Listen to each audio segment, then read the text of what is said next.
그 부처님의 상법시대. 그래서 부처님의 상법시대. 그래서 우리가 부처님의 법이 일어났다, 머물렀다, 사라지는 시대를 크게 세 가지로 나누면 정법시대. 부처님의 법이 살아있는 정법시대. 부처님의 법이 점점 이제 기울어가는 상법시대. 그 다음에 부처님의 법이 점점 완전히 사라져가고 있는 말법시대. 그래서 정법, 상법, 말법시대.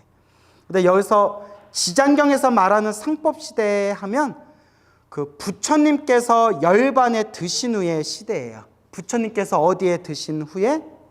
열반에 드시고, 부처님께서 이제 계시지 않는 시대를 상법시대라고 표현하고 있는 거예요.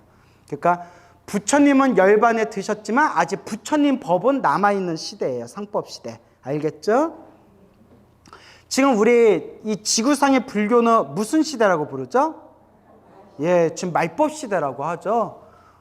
그래서 물론 그런 얘기예요. 뭐 정법, 상법, 말법이 따로 있는 게 아니다. 부처님이 옆에 계셔도 내가 수행하지 않으면 그게 말법시대고, 부처님이 계시지 않고 부처님의 법이 쇠퇴하는 시대에 태어났다 하더라도 내가 부처님의 가르침을 잘 닦으면 그게 바로 정법시대다. 뭐 이런 식으로 이제 해석하기도 하지만, 굳이 사전적 정의로 표현하자면 부처님의 법이 살아있는 시대, 정법시대. 부처님께서 세상을 떠나시고 부처님의 법이 점점 기울어가고 있는 시대, 상법시대. 부처님의 법이 점점 무너지고 있는 시대, 그리고 완전히 사라져가고 있는 시대를 말법시대 혹은 무불시대, 부처님이 없는 시대다, 무불시대, 이런 식으로 표현을 합니다. 아시겠죠? 그러니까 여러분들 지금이 말법시대라지만 여러분들이 이렇게 지장경을 믿고 의지하면서 신행생활 한다면 그게 무슨 시대예요? 그건 정법시대가 되는 거예요. 그 부처님의 상법시대 한 나한이, 여기서 말하는 나한은 누굴까요? 아라한. 모든 번뇌와 욕망이 사라진 거룩한 성자, 아라한. 한 나한, 아라한이 있었는데, 한 나한이 중생을 복으로서 제도하고 있었느니라. 중생을 제도하고 있었다. 나한은, 그래서 우리 아라한을 모셔놓은 법당을 무슨 전이라고 해요? 나한전이라고 하는 거예요. 나한은 중생을 근기에 따라 차례로 교화하다가, 와, 드디어 그 유명한 등장인물이 나타났네요. 광모. 한 번씩 들어보셨죠? 우리가 지장경, 지장보살 이야기, 지장보살 전생 이야기하면 빠지지 않고 나오는 여인이 바로 누구예요? 광모. 저하고 친해요. 저는 광우잖아요. 여인은 누구예요? 광모. 그래서 예전에는 지장기도 열심히 하는 사람은 옷을 해입을 때 뭘로 옷을 입었을까요? 광목으로 입었어요. 또 진짜로 알면 안 돼요. 우리 신도님들 순진해가지고 진짜인 줄 알아. 나하는 중생을 근기에 따라, 근기는 이제 타고난 수준, 중생마다 수준이 높으면 무슨 근기? 상근기. 수준이 낮으면 하근기. 중간이면 중근기. 스님들은 보통 무슨 근기일까요? 중근기. 중이잖아요. 자, 그래, 어쩌간 얘기예요. 근기에 따라 차례로 교화하다가 광목이라는 여인을 만나게 되었으며, 광목이 음식을 만들어 공양을 올리자 나한이 물었느니라. 소원이 무엇이요? 어머니께서 돌아가신 날 복을 지어 어머니를 천도하고 싶지만 어머니께서 어느 곳에 나셨는지를 알지 못하옵니다. 우리 어머니가 돌아가셨는데 어디 가셨는지 모르겠습니다. 이를 가엾이 여긴 나한이 선정에 들어, 선정은 다른 말로 뭐라고 한다고 했죠? 삼매, 선정, 삼매. 정신이 하나로 집중되어, 정신이 통일되어 몸과 마음이 고요하고 깊은 경지에 들어가는 것을 선정, 삼매라고 불러요. 선정에 들어 관찰하여 보니, 선정에 들어서 신통력으로 관찰해 보니 광목의 어머니가 악도, 악한 세상에 떨어져. 우리가 보통 사막도라고 하면 어디예요? 지옥, 악귀, 축세. 이제 하도 많이 들어서 귀에 박히겠죠.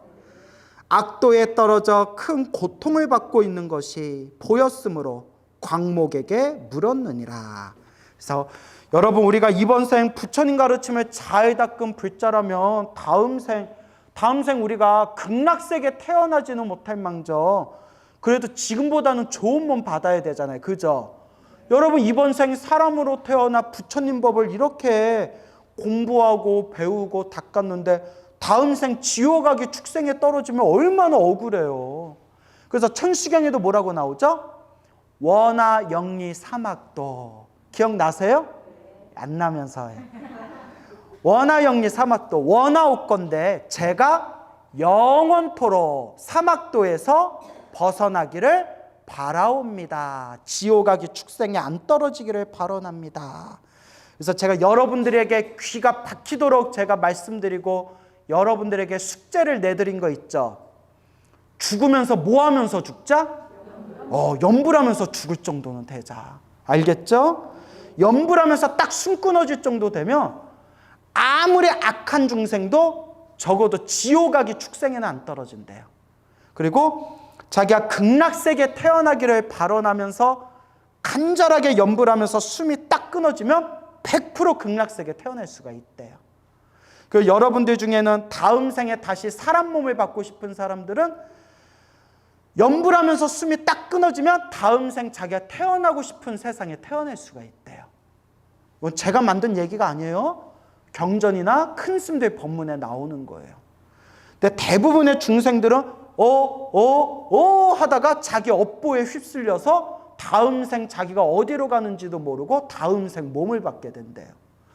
에휴, 내가 이렇게 절에 열심히 다녔는데, 내가 이렇게 불교 공부 좀 했는데 설마 엉뚱한 곳이야 떨어지겠냐 하는 분들은 제가 늘 말씀드리죠. 방심하다 한 방에 훅 갑니다 라고 늘 말씀드리죠. 그렇죠? 늘 염불하시고, 염불하시고 죽을 때 뭐 하면서 죽을 정도는 되자? 염불하면서 죽을 정도는 되자. 그래서 여러분, 저 어디죠? 울산인가? 거기에 정토 자재 요양병원이라고 있어요. 호스피스 불교 요양원. 들어보셨나요? 그 원장님이 능행스님이라고 계세요. 들어보셨나요? 그 능행스님이 쓰신 책이랑 능행스님 법문에 보면요, 호스피스 병동이니까 죽어가는 사람들 옆에서 엄청 목격했을 거 아니에요. 정말 불교가 뭔지도 모르는 사람조차도 두려움과 공포심 때문에 호스피스 병동에 들어와서 염불하다가 죽음이 코앞에 다가왔을 때, 염불하면서 죽을 때 너무나 놀랍고 신비한 모습들을 너무 많이 보셨대요. 능행 스님께서. 막 그런 내용을 막 책으로도 쓰시고 사람들한테 강의하실 때도 그런 얘기를 종종 하신대요. 자기가 두 눈으로 목격했대요. 그때 죽으면서 염불하면서 죽음을, 임종을 맞이한다는 게 이렇게 대단한 거구나. 이 염불공덕이 분명히 있구나. 생생하게 목격하셨대요. 그러니까 이렇게 체험을 하는데 자기가 맛을 보지도 못하고 체험하지도 못하고 그런 거 없다느니, 염불 같은 거 소용없다느니, 관세음보살, 지장보살, 나무아미탑을 다 후대에 창작되어진 것이라느니, 이런 구업을 짓는 사람들은 다음 생에 그 업보를 어떡할 거예요? 그 업보를 어떡할 거예요? 뭐 그러거나 말거나 내가 잘 돼야죠. 네? 뭐 그 사람들 그 사람 업이고 내가 잘 돼야지. 그죠, 여러분? 일단 내가 배가 불러야 다른 사람도 도울 거 아니에요. 자, 그래서 우리는 죽을 때 뭐 하면서 죽을 정도는 돼야 된다? 그러니까 딴짓하지 말고 노는 입에 뭐 해라? 자꾸 염불하세요. 그리고 이런 얘기예요.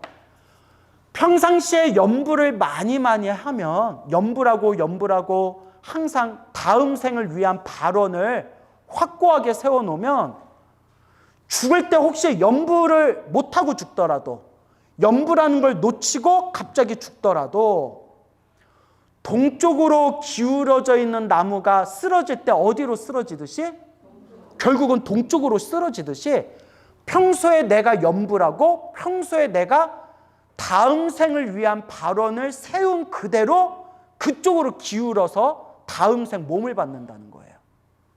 그래서 저는 이번 생 여러분들한테 부처님의 가르침 열심히 전달하고 또 알게 모르게 다른 곳에 제가 보시도 하고 기부도 하고 이렇게 막 복을 짓다 보니까 행여라도 이렇게 복을 많이 지어서 제가 죽은 뒤에 하늘색에 태어날까 봐 겁이 나요. 제가 행여라도 하늘색에 태어나거나 다음 세상에 인간 세상 좋은 몸으로 또 태어날까 봐 제가 엄청 걱정돼요.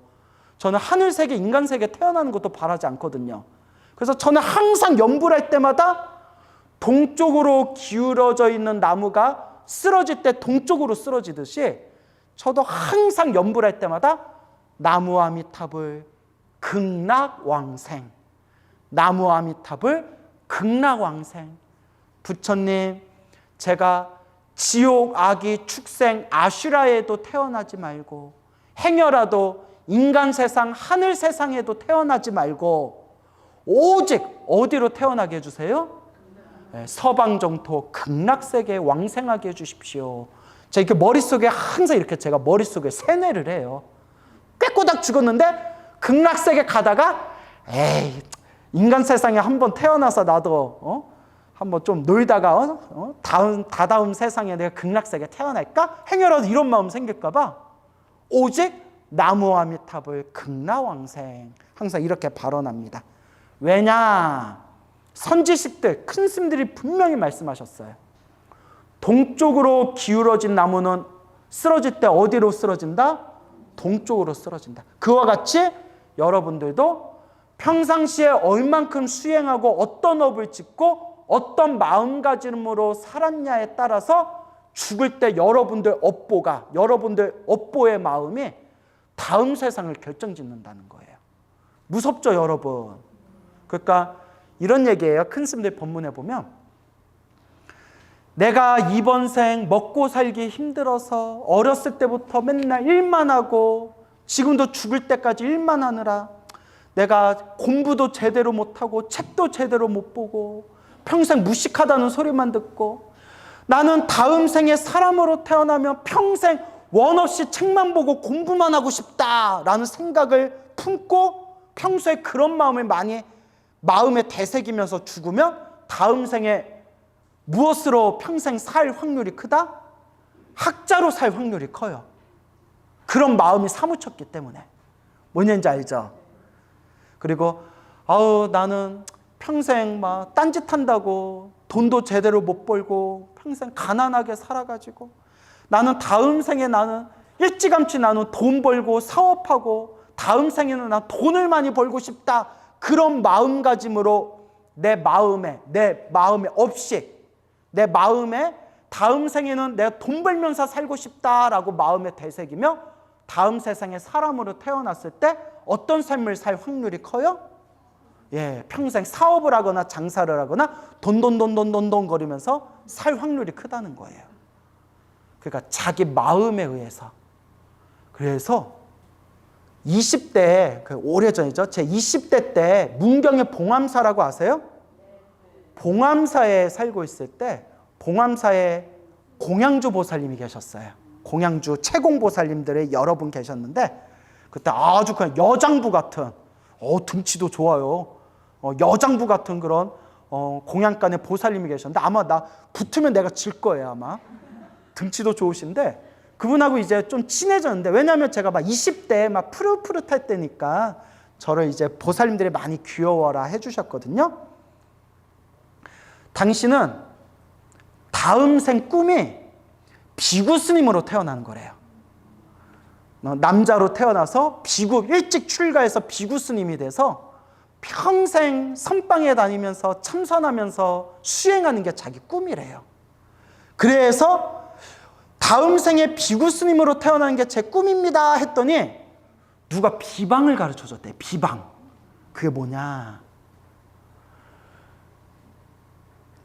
죽을 때까지 남자 팬티를 입고 살아라. 진짜. 그래서 자기는 남자 팬티 입고 지낸대요. 그래서 처음에는 웃지도 못하겠고 이거 울지도 못하겠고 이게 뭔 말인가 했는데 그 말이 어느 정도 일리가 있어요. 우리 업이라는 입장에서 봤을 때 계속 남자 팬티를 입고 남자 같은 마음을 살다 보면 그 내 업식의 에너지가 무엇으로 변할까요?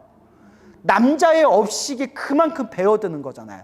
그러니까 상대적으로 다음 생 무엇으로 태어날 확률이 커요? 남자로 태어날 확률이 커지는 거예요. 일리가 있죠, 여러분. 그분 아예 자기 마음에 다음 생에는 나는 남자로 태어나서 비구스님이 돼서 평생 참선하면서 살리라 라는 걸 마음에 완전히 그냥 뼛속까지 되새기려고 항상 그렇게 자기는 남자 팬티를 입고 산대요. 근데 그때는 막 어리니까 웃지도 못하겠고 이게 무슨 말인가 뭐 그런다고 남자로 태어나는 건가 싶은데 지금 제가 불교 공부를 하면서 지금 생각해 보면 어느 정도 뭐가 있다? 일리가 있다. 그만큼 내 마음에 되새기는 거예요. 그러니까 여러분들 이게 남 얘기가 아니라 여러분들은 지금 마음에 어떠한 업을 되새기고 있는가 그걸 여러분들 스스로를 살펴봐야 돼. 나는 어떤 업을 되새기고 있는가? 나는 지금 좋은 인연을 짓고 있는가? 나쁜 인연을 짓고 있는가? 나는 어떤 업의 마음으로 살고 있는가? 이게 정말 어려워요. 왜 어렵냐? 중생은 은근히 자꾸 자기 자신을 합리화하는 마음이 있대요. 그래서 사실 내 마음도 내가 내 마음을 잘 모른대요. 내가 내 마음을 잘 알 것 같은데 수행하면 수행할수록 스스로 나도 내 마음을 속이고 있대요. 그래서 우리 큰 스님들이 하시는 말씀, 수행자는 자신을 속이지 말아라. 이게 참 어려운 거예요. 그러니까 여러분 다시 한번 말씀드리지만 동쪽으로 기울어진 나무는 쓰러질 때 어디로 쓰러진다? 동쪽으로 쓰러지듯이 여러분들도 지금 염불하면서 기도하고 기도하면서 내 마음이 동쪽으로 기울어져 있는지 서쪽으로 기울어져 있는지 어느 쪽으로 기울어져 있는지 여러분들 뼛속에 발언을 원력을 명확하게 되새겨야 돼요. 원력을 세워야 돼요. 그래서 우리 지장보살님은 과거 전생부터 어떤 원력을 세우셨죠? 중생을 다 내가 제도하리라. 중생을 다 제도하고 그리고 내가 성불하리라. 그렇게 수없는 억겁의 윤회 동안 그와 같이 원력을 세웠기 때문에 지금 무슨 보살이 되신 거예요? 지장보살이 되신 거예요. 그러니까 여러분은 이제 앞으로 무엇이 되시려나 한번 잘 여러분들이 마음을 닦으시기 바랍니다. 알겠죠? 그래요. 이를 가엾이 여긴 나안이 선정에 들어 관찰하여 보니 광목의 어머니가 악도에 떨어져 큰 고통을 받고 있는 것이 보였으므로 광목에게 물었느니라. 그대 어머니는 살아계실 때 어떤 죄업을 지었기에 지금 악도에서 저토록 큰 고통을 받고 있는 것인고. 저의 어머니는 평소에 물고기와 자라 등을 즐겨 잡수셨습니다. 어이구구구. 여러분 혹시 생선 좋아하는 분들 계세요? 예? 자라를 이제 전문 용어로 무슨 탕이라고 부르죠? 용봉탕이라고 하죠. 물고기, 자라 등을 즐겨 잡수셨습니다. 그래서 불자들은 먹을 때 먹더라도 죽은 걸 먹어야 된대요. 그 율장에 나와요. 계율에 나와요. 육식을 할 때 하더라도 어떤 걸 먹어야 된다? 죽은 걸 먹어야 된다. 살아있는 걸 잡아먹으면 무슨 죄가 생기기 때문에? 살생업이 생기기 때문에. 참 무섭죠. 그리고 내가 또 이런 얘기하면 예전에 또 오래전에 제가 낚시는 아주 무거운 악업을 짓는다라는 얘기를 했더니 또 그렇게 사람들이 제 말의 의미를 또 제대로 이해 못한 사람들이 어이구 그럼 어부들은 죽으면 다 지옥 가겠네 뭐 이런 거 이렇게 얘기하고 참 그래서 제가 그럴까봐 끝에 이렇게 얘기했잖아요. 어쩔 수 없이 생업을 위해서 살생을 해야 되는 직업에 있는 사람들일수록 조금이라도 업장 소멸을 하기 위해서 더 열심히 기도하고 더 열심히 복을 지어야 된다. 조금이라도 업장 소멸을 해야 된다. 요 얘기를 제가 뒤에 붙였는데 그 얘기는 싹 빼먹고 그러면 스님 낚시 용품점 하는 사람도 덩달아서 그것도 악업이 됩니까? 막 이런 질문도 하고 복잡하더라고요. 뭐 여하튼 근데 어떤 분은 심각하게 물어보더라고요. 스님 저희 신랑이 일식집을 하는데 일식집을 하는데 이렇게 일식집 하다 보면 회를 쳐야 되는데 제가 불교를 모를 때는 우리 남편 일식집 해가지고 내가 좋아하는 초밥 원 없이 먹어본다 생각했는데 불교 공부하고 난 뒤에는 이게 자꾸 마음에 걸려요. 어떻게 해야 돼요? 내가 무슨 말을 해줘야 될지 모르겠대요. 그 생업이잖아요. 그래서 아이고 나무아미타불. 그래서 일식집을 하는 남편이 지금 당장에 이제 회를 잡아야 되니까 당장에 직업을 바꿀 수는 없으니까 대신 펄펄 뜨거운 물에 손을 집어넣으면 어떻게 되죠? 손이 큰 화상을 입잖아요. 그러니까 그러면 펄펄 끓는 물에 손을 집어넣을 때 손이 화상을 안 입으려면 뭘 부어야 되죠? 찬물을 부어야 되잖아요. 이런 걸 이제 설명하면서 나쁜 업을 짓는 게 물을 펄펄 끓고 있는 거라면 그걸 피할 수가 없다면 거기다 뭘 부어야 된다? 찬물을 붓듯이 더 염불을 많이 하고 더 공덕을 많이 닦으면 펄펄 끓고 있는 물에 뭘 붓는 것 같다? 찬물을 붓는 것 같아서 나쁜 업을 크게 받을 걸 어떻게 받을 수 있다? 작게, 약하게 받을 수 있으니까 제가 당장 그 횟집 때려치세요! 이럴 수는 없잖아요. 그러니까 당장 생업을 못 바꾸더라도 불자님이 그런 마음 낸 것만도 참 대단한 겁니다. 그러니까 당장 직업은 못 바꾸더라도 한 번이라도 더 염불하고 기도하고 이제 무엇을 하십시오? 복을 좀 많이 지으십시오. 이렇게 말씀드렸죠. 제가 뭘 얘기하려는지 아시겠죠? 예, 참 이렇게 어려워요. 저희 어머니는 평소에 물고기와 자라 등을 즐겨 잡수셨습니다. 특히 새끼들을 많이 드셨는데 볶고 지지고 하여 한껏 먹었습니다. 갑자기 배고프다 야. 너무 떠들었더니 막 배가 고프네. 아마 죽은 생명의 수가 천만의 배는 더 될 듯하옵니다. 존자시여 자비로서 불쌍히 여겨 어머니를 구할 수 있는 방법을 가르쳐 주옵소서. 그래서 죽어 있는 걸 먹으면 살생의 업보가 약하대요. 그러니까 살생의 업보가 아니라 죽어 있는 걸 먹으면 살생의 업보가 성립되지는 않는데 알겠죠? 물론 먹는 사람이 있어서 간접 살생은 되는 거다라는 썰도 있지만 어쨌거나 우리가 율장, 계율에 의지했을 때 이미 죽은 걸 먹는 것까지는 살생의 업보가 되진 않지만 내가 직접 잡아먹는 거는 무슨 업이 돼버린다? 살생업이 된다는 거예요. 여기서는 이제 직접 작아서 특히 새끼들을 많이 잡아서 볶고 지지고 한껏 먹었습니다. 야, 여러분 성철 스님 아시죠? 성철 스님이 저 경상도 그 진주 산청 그쪽 분이시잖아요. 산청 분이시잖아요. 고향이 산청. 그쪽에 아주 유세가 당당한 유서 깊은 양반집이었대요. 성철 스님 집이. 그런데 그 양반 유생집이었고 성철 스님이 장남이었대요. 장남이었는데 성철 스님이 가출을 해가지고 머리 깎고 출가를 하셔서 스님이 됐잖아요. 아버지가 성철 스님을 장남을 그렇게 아끼고 동네 자랑이었대요.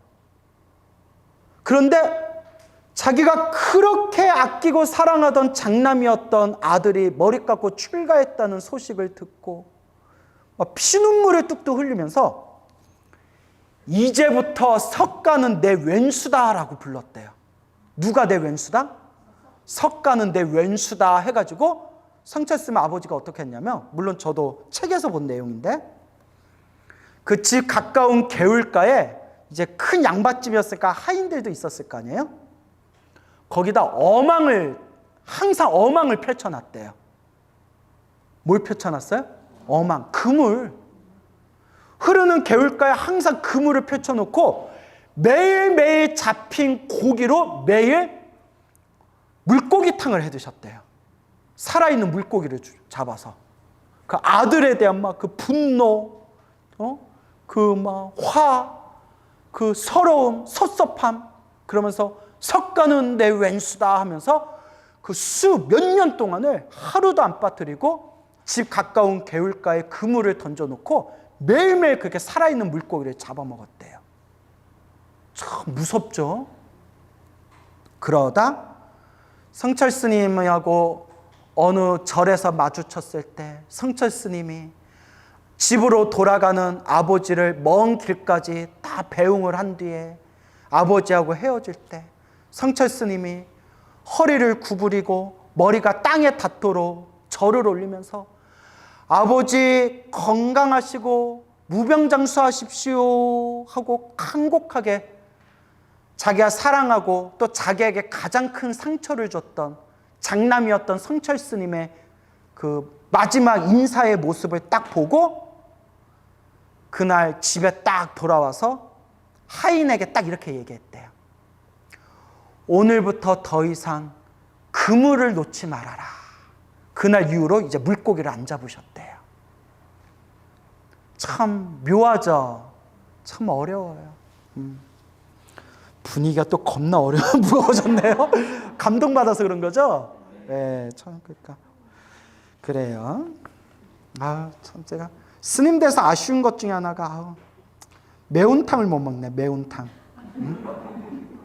매운탕. 그러니까 매운탕을 먹으려면 죽은 걸 끓여 먹으면 되는데 또 죽은 걸 내가 끓여 먹으려면 살아있는 걸 잡아서 끓여야 되잖아요. 그죠? 그러니까 그냥 그래요. 매운탕이 아니라 서운탕이에요. 완전. 자, 어쨌건 이렇게 살생의 업보에 대해서 우리가 무섭게 여겨야 됩니다. 알겠죠?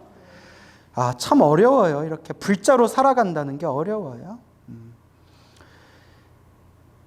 이를 불쌍히 여긴 나는 방편을 지어 광목에게 권하였느니라. 자, 이게 어머니를 천도하는 방법이에요. 어머니를 천도하는 방법. 영가천도법이 여기에 딱 나와요.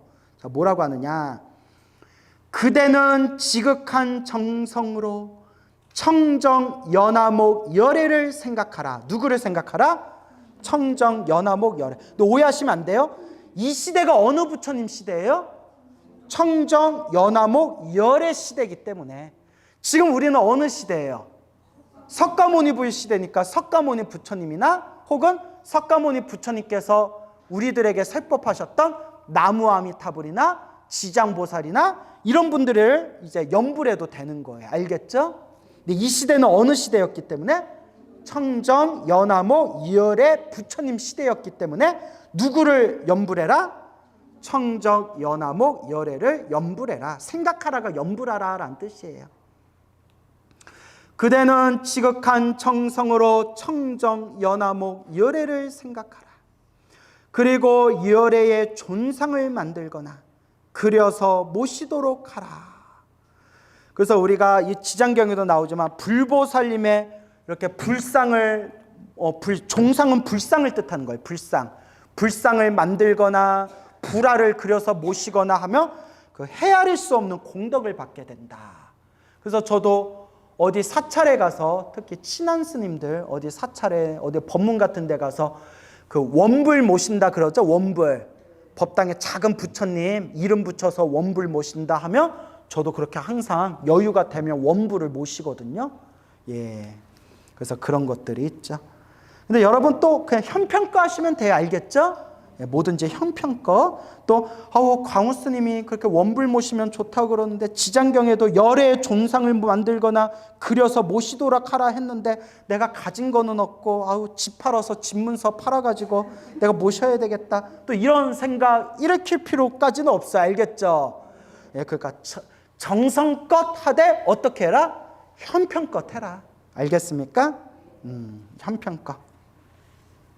그렇게 하면 산 사람도 죽은 사람도 모두 좋은 과보를 얻을 것이다. 야, 어떤 사람도?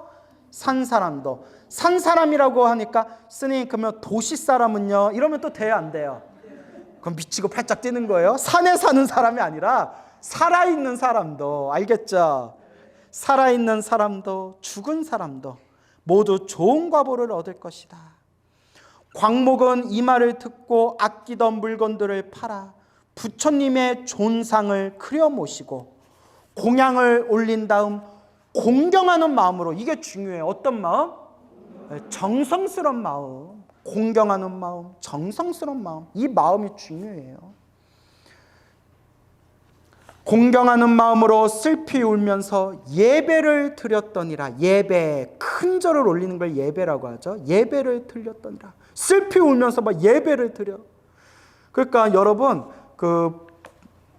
우리가 업장을 소멸할 때 부처님께 간절히 염불하고 절을 하면서, 염불하고 절하면서 우리가 업장을 소멸할 때, 업장이 소멸하는데 3단계가 있대요. 1단계, 가장 높은 단계, 피눈물을 흘린대요. 피눈물을 흘린대요. 눈물이 뚝뚝 떨어지는데 빨간 피눈물이 나온대요. 너무나 애절하고 너무나 간절해서. 여러분, 업장소멸 기도하면서 피눈물 흘려본 적 있어요, 없어요? 눈에서 피눈물이 나면 묻지도 말고 따지도 말고 안과부터 가세요, 여러분. 그래서 근데 이제 책에 그런 내용이 나와요. 그렇다고 광우 스님이 업장 소멸할 때 피눈물이 난다고 하는데 하면서 왜 나는 피눈물이 안 나지 하고 여기 눈 있는 데다가 바늘 떡 하고 찌르면 돼요, 안 돼요? 큰일 나요. 이제 그럴 분 안 계시죠? 두 번째 단계는 피눈물은 안 나지만 땀에서 피가 배어 나온대요. 땀에서 땀을 흠뻑 젖었는데 보면 그 흠뻑 젖은 옷에 벌겋게 피땀이 흐른대요. 피땀이. 근데 여러분, 저 그 스님이 거짓말 같지 않은데 100만 배 하신 스님이 있거든요. 100만 배. 100만 배 하신 스님이 정말 하루에 3,000배, 5,000배, 하루에 10,000배를 절을 하는데 막 한여름에 막 힘들고 죽을 것 같아서 막 부처님 하면서 막 눈물 뚝뚝 흘리면서 절을 하고 저녁에 흠뻑 젖은 승복을 갈아입는데 정말 뭐가 묻어있더라? 땀에 벌건 자국이 묻어있더래요. 옷에. 그래서 피 같지는 않은데 아무리 봐도 그 빨간 물이 왜 들었는지 모르겠대요. 그 분홍 빛. 이게 정말 책에서 말한 피땀 흘린다는 게 이런 거 아니겠냐, 이런 얘기를 하신 적이 있었어요. 저도 땀이 엄청 많거든요. 땀이 줄줄 새거든요. 근데 나는 땀이 맑아요. 나도 이렇게 왜 난 빨간 게 안 묻죠? 땀이 맑아요. 짜증나. 자, 이제 마지막 세 번째. 피눈물도 아니고 피땀도 아니지만 그냥 땀을 쏟으면서 눈물을 흘리는 거예요. 이게 3단계래요. 아시겠죠? 땀을 흘리면서 눈물을 흘리는 것이 이제 가장 낮은 단계, 참회의 애절한 마음이다. 근데 이제 다른 큰 스님들은 또 이걸 이제 다르게 얘기해서 이 세 가지보다 최고의 참회법이 있다. 이게 또 아주 이게 묘한 도리가 담겨 있어요. 그게 뭐냐? 절을 하면서 부처님의 모습을 바라보면서 내가 곧 부처요, 부처님이 곧 나다, 부처님과 내가 둘이 아니다 라는 마음으로 고요하고 맑고 깨끗한 마음으로 절하는 게 최고의 절이다. 이렇게 또 얘기하는 그런 가르침이 있습니다. 이건 정말 놀랍죠? 절을 할 때 부처님이 누구요? 나요. 내가 누구요? 부처님이요. 부처님과 내가 뭐다? 둘이 아니다. 부처님과 내가 둘이 아니다라는 걸 관찰하면서 부처인 내가 나인 부처님께 예배를 올립니다. 절을 받는 부처님과 절을 하는 내가 둘이 아닙니다 라는 마음으로 절을 할 때 그게 최고의 절이다. 또 이런 가르침이 있습니다. 알겠죠? 그래서 그때 그렇게 이해하시면 되겠습니다. 예배를 드렸더니라. 그러다가 문득 새벽녘 꿈에 금빛이 찬란하기가 마치 수미상과 같은 부처님이 모습을 나타내어 큰 광명을 놓으시며 광목에게 말씀하셨느니라 하면서 꿈에 황금빛 부처님이 다 나타나셨대요. 그래서 저도 예전에 말씀드렸지만 저도 저 송파에서 조그만 포교당 했을 때 하도 포교당 운영하기가 힘들어가지고 부처님 하면서 매일매일 금강경 독송하고 매일매일 나무아미탑을 그냥 목탁이만 깨질래라 막 하면서 막 나무아미탑을 연불 하다가 꿈에 하얀색 백옥으로 만든 부처님과 관세음보살, 지장보살님, 그래서 삼존불이 꿈에 딱 나타나서 꿈에 막 황금빛, 하얀색인데 황금빛 하얀색 광명이 뿜어져 나오는 꿈을 꾸고 불교TV BTN에서 연락이 와서 방송 한번 나간 뒤에 대박이 나가지고 1회 만에 그냥 대박이 나가지고 그때 스님 이게 우연인지 정말 스님 실력인지 우리 그냥 짧은 프로그램 한번 해봅시다 해서 만든 게 지금 10년째 하고 있잖아요. 예, 그래요. 보통 이런 얘기하면 박수 쳐주던데. 아, 됐어요. 아니, 장난이에요. 예. 그러니까 이렇게. 근데 이제 제가 늘 말씀드렸죠. 이런 꿈에 집착하면 된다, 안 된다. 예. 그래서 여러분 이거 진실로 꼭 명심하세요. 좋은 꿈을 꾸든가 말든가, 나쁜 꿈을 꾸든가 말든가, 그냥 묵묵히 나는 누구를 의지하면서 부처님 의지하면서 그냥 묵묵히 닦아 나갈 뿐이다. 꿈하고 상관없이 내가 지금 연불하는 순간 이미 공덕이 쌓이고 있다라는 걸 꼭 명심하시기 바랍니다. 알겠죠? 그래요. 다음 시간에 뵙겠습니다.